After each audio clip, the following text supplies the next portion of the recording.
po si Merly Abiliana, Sitio Nakoy. Ang edad ko po, 40. Yung dati yung buhay na wala pa kaming ilaw, naghihirap kami. Halos dahil kami makahiling ng liwanag kasi madilim. Ngunya na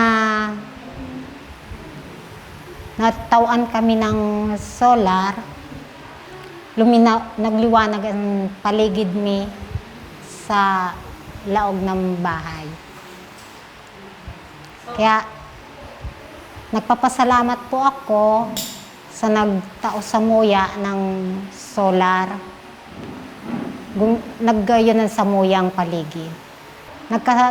Ngunya na may solar na kami, nakakagibo na kami ng dakol na gibuhon sa laog ng harong, tapos sa luwas.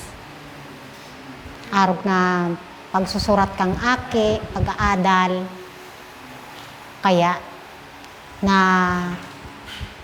buhay na ako yan man sa kuing aki na nakatapos man ng pag-eskwela. Kaya nagpapasalamat ako sa solar na tinao sa muya. Yan sana po. Maraming salamat po. Ang gusto ko pong maging magbuhayan ni sa Nakoy. Itong magkaroon lamang ng bukas sa muyang kuyan sa harong. Kasi po, baad mapahibi sana po ako na sobra min pagtios ngunyan.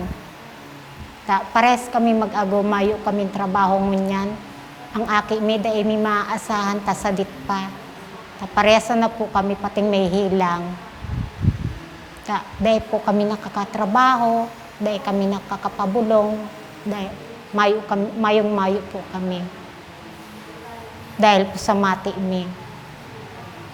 Hanggang ngunyan nga ni po, dahil ko nga ni po aram kung saan kumakuha ng pampabulong ng kabaak kong lawgon po.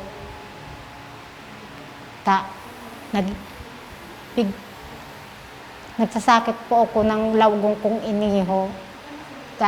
Namamati ko na ang kulog. Ang agom ko man po, dahil man po makatultol ng trabaho, may hilang po ng kidney. Mayo pong ibang magkakatabang sa muya.